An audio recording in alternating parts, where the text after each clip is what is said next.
వీక్షకులకు స్వాగతం, నమస్కారం. మొన్న జగన్మోహన్ రెడ్డి వ్యాఖ్యలు, నిన్న పవన్ కళ్యాణ్ కౌంటర్ వ్యాఖ్యలు, నేడు కేసీఆర్ ప్రెస్ మీట్, ఈ మూడింటిని కలిపి చూస్తే ఒకదానికి లింక్ ఉన్నట్టు కనపడతా ఉంది. ఈ వ్యాఖ్యల మీద స్పందించడానికి, విశ్లేషించడానికి మనతో కూడా ఉన్నారు సీనియర్ జర్నలిస్ట్ సత్యమూర్తి గారు. వారిని అడిగి మరిన్ని విశేషాలు తెలుసుకుందాం. సార్ నమస్తే. నమస్కారం అండి. మొన్న జగన్మోహన్ రెడ్డి వ్యాఖ్యలు, పీపీపీ మీద మాట్లాడాడు, వస్తే అరెస్ట్ చేస్తానంటాడు, తరిమేస్తానంటాడు. దానికి కౌంటర్గా పవన్ కళ్యాణ్ గారు మాట్లాడుతూ కీలు కాలు అని చెప్పి ఆయన స్ట్రాంగ్ అని కౌంటర్ ఇచ్చాడు. ఈ రెండింటిని తీసుకుని వాళ్ళ కేసీఆర్ గారు ఎర్రవల్లి ఫామ్ హౌస్ నుంచి బయటకు వచ్చి జగన్మోహన్ రెడ్డిని భుజాన్ని వేసుకోవటానికి మాట్లాడినట్టు ఆయన కొన్ని వ్యాఖ్యలు చేశారు. ఈ పరిణామాన్ని ఎట్లా చూస్తారు, ఎట్లా విశ్లేషిస్తారు సార్? ముందుగా నేను జగన్మోహన్ రెడ్డి చెప్పిన విషయం నుంచి వస్తా. మీరు అడిగిన క్రమంలోనే జగన్మోహన్ రెడ్డి అధికారం కోల్పోయి ఇప్పటికి సంవత్సరన్నర అయింది. ఈ సంవత్సరన్నరలో ఆయన చేసింది ఏంటి అంటే, అధికారంలో ఉన్న 5 సంవత్సరాలు ఏం చేశాడు, ఇప్పుడు అదే చేశాడు. అధికారంలో ఉన్న 5 సంవత్సరాలు ఏం చేశాడు, అందరినీ బెదిరించటం, అందరి ఆస్తులు లాక్కోవటం.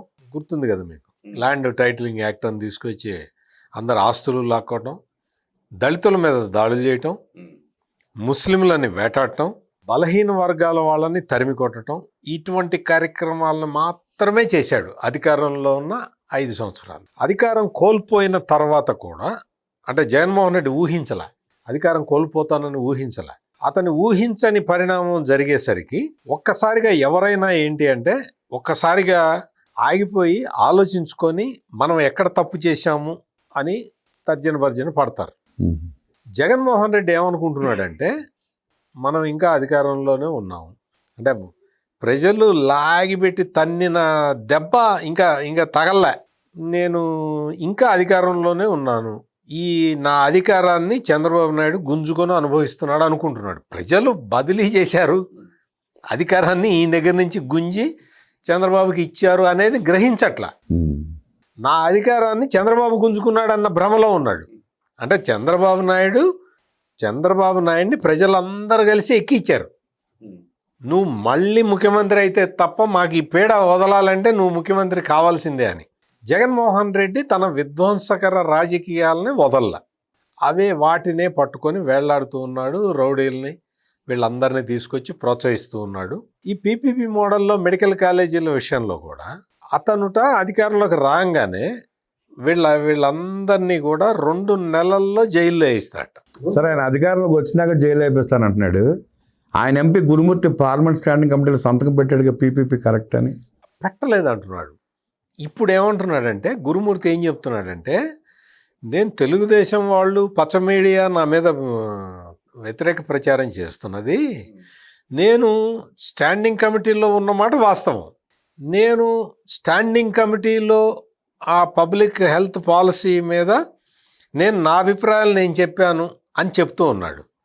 కానీ పిచ్చోడు రెండోసారి ఎంపీ అయ్యాడు, కానీ కొంచెం జ్ఞానం ఉండాలి.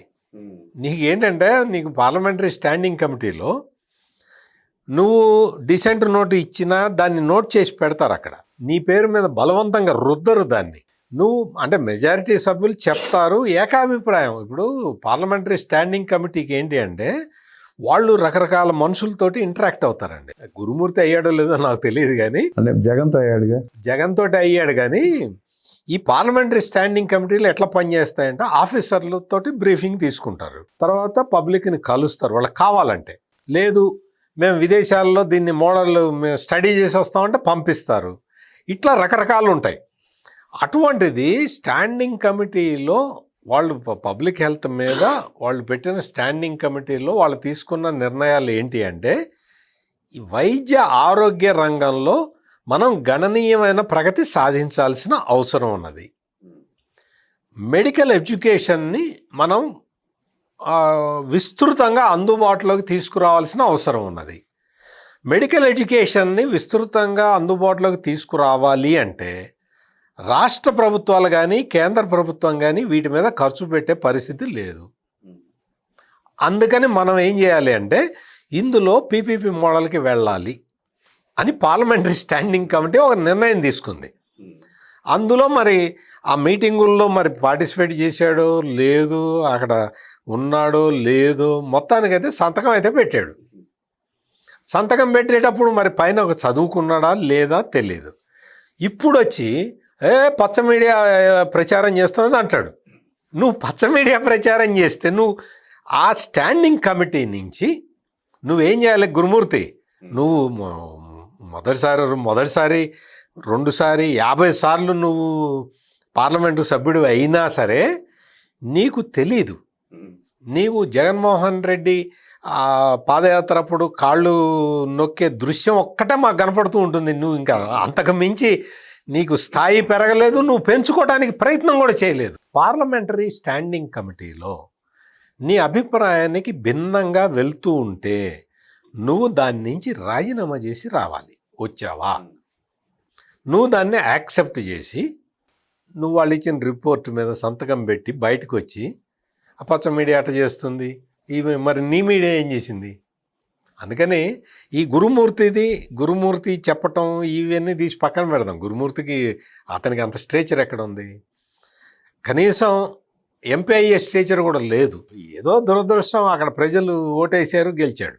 ఆ సందర్భంగా నీకు మొత్తం ఈ టోటల్ ఎపిసోడ్లో ఓడిపోయింది జగన్మోహన్ రెడ్డి. ఎందుకు అంటే జగన్మోహన్ రెడ్డి చేసిన తప్పులన్నీ కూడా బయటకు వచ్చినాయి. నిజంగా జగన్మోహన్ రెడ్డి ఈ ఇష్యూని సెలెక్ట్ చేసుకొని ఉండకపోతే జగన్మోహన్ రెడ్డి 108 జీవో ఇచ్చిన విషయం మీకు తెలుస్తుందా? అంటే 108 జీవో అంటే ప్రభుత్వ వైద్య కళాశాలల్లో సీట్లనే అమ్ముకునే జీవో ఇచ్చాడని మీకు తెలుసా? మీకే కాదు, చాలామందికి తెలియదు. దీని మూలంగా తెలిసింది. దీని మూలంగా ప్రభుత్వ మెడికల్ కాలేజీలలో సీట్లని జగన్మోహన్ రెడ్డి అమ్ముకున్నాడు అన్న విషయాన్ని కూటమి ప్రభుత్వం కూడా చెప్పు ఉండేది కాదేమో. అవును. ఇప్పుడు మొత్తం అందరూ చర్చించుకుంటున్నారు. Self finance model. మీకు ఈ జగన్మోహన్ రెడ్డి అమరావతిని సెల్ఫ్ ఫైనాన్స్ మోడల్ అంటే ఒప్పుకోడు. కాదు అది అసలు సెల్ఫ్ ఫైనాన్స్ మోడల్ కాదంటాడు. నువ్వు మరి జీవో 108 ఎందుకు తెచ్చి ఏ ప్రాతిపదిక మీద తెచ్చావు? సెల్ఫ్ ఫైనాన్స్ సీట్లు అని పెట్టావు. అంటే ఈ వైద్య విద్యార్థికి అయ్యే ఖర్చు మొత్తాన్ని వైద్య విద్యార్థే భరించేలాగా నువ్వు ప్రభుత్వ నిర్ణయాన్ని తీసుకున్నావు. అది కూడా 50% సీట్లు ఇచ్చావు. దాన్ని చంద్రబాబు నాయుడు 42% తగ్గించాడు. అంటే కొన్ని సీట్లు పెరిగినట్టు లెక్క. ఇటువంటి పని చేశాడు జగన్మోహన్ రెడ్డి అని చాలామందికి తెలియదు. ఈ జగన్మోహన్ రెడ్డి ఈ సెల్ఫ్ గోల్ కొట్టుకుంటూ ఈ విషయాలు కూడా మనకి బయటికి చెప్పాడు. చెప్పినవాడు అట్లా ఊరుకోవచ్చు కదా. 1,000 సంతకాలు అన్నాడు. అదొక అబాస్పాలయ్యాడు. మొత్తం 1000 మంది పెట్టారో 2000 మంది పెట్టారో అంతకుమించి ఎక్కడ పెట్టలే. వైసీపీ నాయకులే పెట్టలే. ఈ 1,000 సంతకాలు అని చెప్పి ఫస్ట్ ఎక్కడికి వెళ్ళాడు? నిర్మలా సీతారామన్ దగ్గరికి బృందాన్ని పంపించాడు. ప్రైవేట్ వాళ్ళకి ఇవ్వట్లేదే అని ఆమంది. అంటే అదే మేడం పీపీపీ మోడల్లో అని వైవి సుబ్బారెడ్డి చెప్పాడు. చెబితే ఆమంది పీపీపీ మోడల్ అంటే ప్రైవేట్ కాదు కదా సుబ్బారెడ్డి, నువ్వు చాలా సీనియర్ కదా అన్నది. దాని మీదే మేడం మా వాళ్ళు మెమరాండం ఇస్తా అన్నారు అన్నాడు. ఇక్కడ వైవి సుబ్బారెడ్డి ఆ మెమరాండంతో నాకు సంబంధం లేదు అన్నట్టే మాట్లాడాడు. మీరు కావాలంటే రికార్డు చూసుకోండి. తీసుకొచ్చిన అడ్రస్ తెలియకపోతే మా వాళ్ళు దాని మీదే ఇస్తా ఉంటున్నారు మేడం అన్నాడు. అంటే ఆమె చెప్పింది పీపీపీ మోడల్ అంటే ఏంటో చాలా బాగా వివరించి చెప్పి అది ప్రైవేటైజేషన్ కాదయ్యా, it is a national policy అని చెప్పింది. లేదు మేడం, మళ్ళీ మేము అక్కడికి వెళ్తే మళ్ళీ ఆయన అడుగుతాడు. ఆయన అంటే జగన్మోహన్ రెడ్డి మెమరాండం ఇచ్చారా అని అడుగుతాడు. ఇది ఒకటి తీసుకోండి మేడం, మేమైతే వెళ్తామని చెప్పి ఇచ్చి వెళ్ళారు. ఆ తర్వాత మరి ఈ విషయాన్ని నిర్మలా సీతారామన్ చివాట్లు పెట్టిన విషయాన్ని వీళ్ళు వచ్చి జగన్మోహన్ రెడ్డితో చెప్పారో లేదో నాకు తెలియదు. బహుశా వైవి సుబ్బారెడ్డి కూడా చెప్పు ఉన్నాడు. వైవి సుబ్బారెడ్డి ఏం చేస్తాడంటే జగన్మోహన్ రెడ్డికి ఆ అనుభవంలోకి వచ్చే వరకు ఆగి ఉంటాడు. పిల్లగాడు కదా, కొంచెం తెలుసుకుంటాడులే, స్వీయ అనుభవం అయితే తప్ప తెలుసుకోలేడు అని సుబ్బారెడ్డికి ఖచ్చితంగా తెలుసు. అందుకని వదిలేస్తే 1,000 సంతకాల కాపీలు తీసుకొని గవర్నర్ దగ్గరికి వెళ్ళాడు. గవర్నర్ దగ్గరికి వెళ్తే గవర్నరు ఏంటి ఇట్లా వచ్చావంటే నేను 1,000 సంతకాలు తీసుకొచ్చాను. దేని మీద అంటే మెడికల్ కాలేజీలని ప్రైవేట్ వాళ్ళకి ఇస్తున్నారు అని. అంటే నా గవర్నమెంట్ అటువంటి నిర్ణయం ఏం తీసుకోలేదే అన్నాడు ఆయన. He is head of the government. Governor is the head of the constitution. State మొత్తం ఆయన నడుపుతాడు. ఆయన పేరు మీదే రాజపత్రాలు వస్తూ ఉంటాయి. నా ప్రభుత్వం అటువంటివి ఏం తీసుకోలేదే అన్నాడు. అదే సార్ పీపీపీ మోడల్ అన్నాడు. పీపీపీ అంటే మళ్ళీ రాష్ట్ర గవర్నర్ అబ్దుల్ నజీరు ఈయనకి వివరించి చెప్పాడు. పీపీపీ అంటే ఏందా ఇది, ఏమనుకుంటున్నావు నువ్వు, పీపీపీ అంటే ఇది కాదు, it is a national policy అని చెప్పి గవర్నర్ కూడా చెప్పాడు. చెప్పినప్పుడు ఇతను తెలుసుకోవాలి కదా, ఇతను తెలుసుకొని ఆ గవర్నర్ చెప్పాడు అసలు పీపీపీ మోడల్ అంటే ప్రైవేట్ కాదు అన్న విషయం అర్థం కావాలి కదా. ఆ ఉక్రోషాన్ని మనసులో పెట్టుకున్నాడు. నా ఎంపీలను పంపిస్తేనేమో నిర్మలా సీతారామన్ క్లాస్ బీకిందా, స్వయంగా నేను వెళ్తేనేమో గవర్నర్ క్లాస్ బీకాడా అని చెప్పి బయటకు వచ్చి ఎవడన్నా టెండర్ వేస్తే అన్ని ఎళ్ళగొడతా 2 నెలల్లో అని జైలు వేస్తా అని చెప్పి చెప్పటానికి కారణం కసి. అటు కేంద్ర ఆర్థిక మంత్రి వెంటల్లా ఉక్రోషం, రాష్ట్ర గవర్నర్ వెంటల్లా వాళ్ళు కాదు అంటున్నారు, ఇది ప్రైవేటైజేషన్ కాదు అని వాళ్ళు చెప్తూ ఉంటే చెప్తారా, నేను చెప్పింది వినాలి కదా అని ఇతని ఈగో హర్ట్ అయ్యి బయటకు వచ్చి నేను వాళ్ళందరినీ కూడా ఎళ్ళగొడతాను, కరెక్ట్గా 2 నెలల్లో అందరినీ జైల్లో వేస్తాను అన్నాడు. నువ్వు జైల్లో వేస్తే మేము చూస్తూ ఊరుకోమరా బిడ్డ అని చెప్పి పవన్ కళ్యాణ్ ఇంకొక మాట చెప్పాడు. ఆ మాట నాకైతే బాగా నచ్చింది రామబ్రహ్మం గారు, మరి మీకు నచ్చుతుందో లేదో. నేను విన్నా సార్, చాలా బాగుంది. యోగి తరహా ట్రీట్మెంట్ ఇక్కడ ఇవ్వాల్సిన అవసరం ఉంది అని చెప్పాడు. నాకైతే బాగా నచ్చింది అది. యోగి ఆదిత్యనాథ్ ఏం చేశాడంటే ఉత్తరప్రదేశ్లో ఈ రౌడీ మూకలు, ఈ రప్పరప్ప గ్యాంగులు, ఈ మొత్తం గంజాయి మాఫియాలు, ల్యాండ్ కబ్జా పెట్టే ఈ మాఫియాలందరినీ కూడా ఎక్కడ కనపడితే అక్కడ కాల్చేతలు పడేశాడు. ఎక్కడ కనపడితే అక్కడ కాల్చాడు. మొత్తం ఉత్తరప్రదేశ్లో యోగి ఆదిత్యనాథ్ టైంలో దాదాపుగా 16,000 ఎన్కౌంటర్లు జరిగినాయి. 16,000 ఎన్కౌంటర్లలో 296 మందిని వేసేసాడు, డైరెక్ట్గా వేసేశారు 296 మందిని. మిగిలిన వాళ్ళకి మోకాలు కింద కాల్చారు. దీని పేరు ఆపరేషన్ లంగడా. అంటే వాడు బతికున్నా వాడు నడవలేడు, వాడు బయటికి రాలేడు, భూమి కబ్జా పెట్టలేడు, ఆడపిల్ల కనపడితే రేపు చేయలేడు, వాడి జీవితం బతికే ఉంటాడు కానీ వాడి జీవితం దుర్భరం, గంజాయి అమ్మలేడు, వాడికి మోకాళ్ళ కింద కాల్చారు. అంటే ఇక్కడ అంతమంది కాకపోయినా ఒక 5 మందికి ఆ ట్రీట్మెంట్ ఇస్తే సరిపోతుంది ఇక్కడ. అందుకని యోగి ఆదిత్యనాథ్ తరహా ట్రీట్మెంట్ కావాలా బేటా అని అడుగుతున్నాడు. నీకు కావాలంటే చెప్పు, నేను అరేంజ్ చేస్తానని కూడా పవన్ కళ్యాణ్ చాలా స్పష్టంగా చెప్తున్నాడు. నువ్వు యోగి ఆదిత్యనాథ్ ట్రీట్మెంట్కి నువ్వు లొంగక, చంద్రబాబు నాయుడు చెప్తున్న మంచి మాటలకి లొంగక, నువ్వు దేనికి లొంగకపోతే నీ అరచేతిలో గీతలు మాయమవుతాయిరా బేటా అని చెప్పాడు. అందుకని పవన్ కళ్యాణ్ చెప్పింది నాకైతే బాగా అనిపించింది. సంవత్సరం తర్వాత మళ్ళీ కాక పుట్టించింది రాజకీయాల్లో. మీకు నేను ఒక ఫోటో కూడా పంపిస్తాను రామబ్రహ్మ గారు, మీరు దాన్ని కూడా మీరు డిస్ప్లే చేయండి, ఎందుకంటే మీ వీక్షకులకు కూడా తెలియాలి. ఏంటో తెలుసా, జగన్మోహన్ రెడ్డి బర్త్డే సందర్భంగా ఒకడు మేకని బలిచ్చి ఆ రక్తంతో జగన్మోహన్ రెడ్డి ఫోటోకి అభిషేకం చేశాడు. మీకు ఆ ఫోటోలు పంపిస్తాను, మీరు డిస్ప్లే చేయండి. ఎంత కిరాతకం, ఎంత దారుణం, ఎంత దౌర్భాగ్యులు వీళ్ళందరూ. వీళ్ళకి యోగి ఆదిత్యనాథ్ ట్రీట్మెంట్ ఇవ్వాల్సిందే.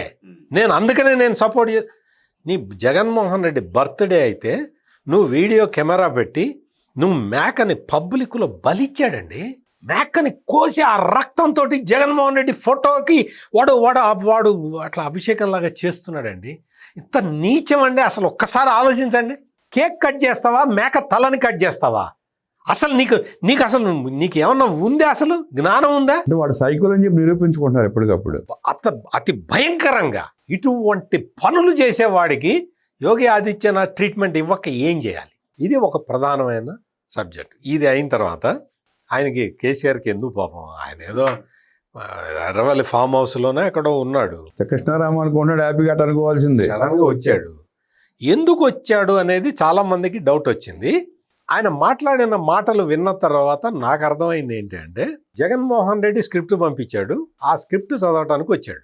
కేవలం జగన్మోహన్ రెడ్డి ఇచ్చిన స్క్రిప్ట్ను చదవటానికే కేసీఆర్ వచ్చాడు. అంటే ఆఖరికి జగన్మోహన్ రెడ్డి స్క్రిప్ట్ చదివే స్థాయికి వచ్చాడు అన్నమాట కేసీఆర్. వచ్చాడు. మీరు ఇంకో క్వశ్చన్ అడుగుతారు, నెక్స్ట్ మీరు అదే అడుగుతారు. జగన్ స్క్రిప్ట్ చదివాడు అని మీరు పెద్ద ఇంత సీనియర్ జర్నలిస్ట్ కదండి, మీరు ఎట్ట చెప్తారు అని మీరు అడగచ్చు. నేను దానికి సమాధానం చెప్పాను. నేను మొత్తం కేసీఆర్ ప్రెస్ కాన్ఫరెన్స్ మొత్తం చూడండి, రేవంత్ రెడ్డి పేరు ఒక్కసారి కూడా చెప్పాల. చంద్రబాబు నాయుడు పేరు 13 సార్లు చెప్పాడు. స్క్రిప్ట్ ఎవరి దగ్గర నుంచి వచ్చిందో మీరు ఆలోచించండి. అంటే చంద్రబాబు నాయుడిని తిట్టడానికి ప్రెస్ కాన్ఫరెన్స్ పెట్టుకున్నాడు? ఆ స్క్రిప్ట్ ఎవరిది మీరే చెప్పండి. సాక్షి నుంచి వెళ్ళిపోయాడు డైరెక్ట్గా. జగన్మోహన్ రెడ్డి ఇచ్చిన స్క్రిప్ట్ని చదవటానికి కేసీఆర్ ఇన్ని సంవత్సరాల తర్వాత కాళ్ళు ఈడ్చుకుంటూ వచ్చి కూర్చొని పైగా చెప్తున్నాడు ఎక్కడ పెట్టుబడులు రావట్లేదని. పెట్టుబడులు రావట్లేదు కదా కేసీఆర్, ఆంధ్రాకి పెట్టుబడులు రావట్లేదు. ఓకే, నువ్వు చెప్పింది కరెక్ట్ అనుకుందాం. పొన్నవోలు సుధాకర్ రెడ్డి కేసులు దేని మీద వేస్తున్నాడు కేసీఆర్? మీ పొన్నవోలు సుధాకర్ రెడ్డి అంటే మీ పార్టీ జనరల్ సెక్రటరీ. మీ పార్టీ అంటే వైఎస్ఆర్ కాంగ్రెస్ పార్టీ కూడా నీదే కదా, నువ్వే నడుపుతున్నావు కదా, ఆ స్క్రిప్టే చదువుతున్నావు కదా. మీ పొన్నవోలు సుధాకర్ రెడ్డి ఎన్ని కేసులు వేశాడు? ఎన్ని కంపెనీల మీద కేసులు వేశాడు? టీసీఎస్ మీద వేశాడు, రహేజా మీద వేశాడు, ప్రతి దాని మీద. ఇప్పుడు లేటెస్ట్గా సత్వం మీద వేశాడు. మరి వీటి మీద కేసులు ఇవ్వకూడదు అని వేస్తున్నాడు కదా. అంటే దాని అర్థం ఆంధ్రప్రదేశ్ ప్రభుత్వం చేసుకుంటున్న ఎంఓయూలు కరెక్ట్ అని కదా కేసీఆర్. ఆ మాత్రం జ్ఞానం లేదా నీకు? జ్ఞానం కోల్పోయాడు సార్ ఆయన. ఆ జగన్మోహన్ రెడ్డి ఏది ఇస్తే అది చదువుతావా నువ్వు? నీ నీ నీ మెత్తం నువ్వు పెద్ద మేధావి అంటారు కదా, రాజకీయ మేధావి అంటారు కదా, ఏమైంది నీ జ్ఞానం అంతా? జగన్మోహన్ రెడ్డి సావాసం మొదలైన రోజునే పోయినాయి అన్ని. అందుకని జగన్మోహన్ రెడ్డి ఇచ్చిన స్క్రిప్ట్ చదవటానికి వచ్చిన కేసీఆర్ చంద్రబాబు నాయుడు పేరునే మాట్లాడాడు, చాలాసార్లు ప్రస్తావించాడు. రేవంత్ రెడ్డి పేరు ఒక్కసారి కూడా తీసుకోలేదు. కావాలంటే మీరు చూడండి రామబ్రహ్మం గారు. ఇంకా ఈ ముగ్గురు అంటే పవన్ కళ్యాణ్ చెప్పింది చాలా ఎఫెక్టివ్గా ఉంది, జగన్మోహన్ రెడ్డి చెప్పింది యుగోతోటి ఉన్నది, కేసీఆర్ చెప్పింది కన్ఫ్యూజింగ్గా ఉంది. విన్నారుగా, ప్రశ్న మాది, సమాధానం విశ్లేషణ అయింది, కామెంట్ మీది. నమస్కారం.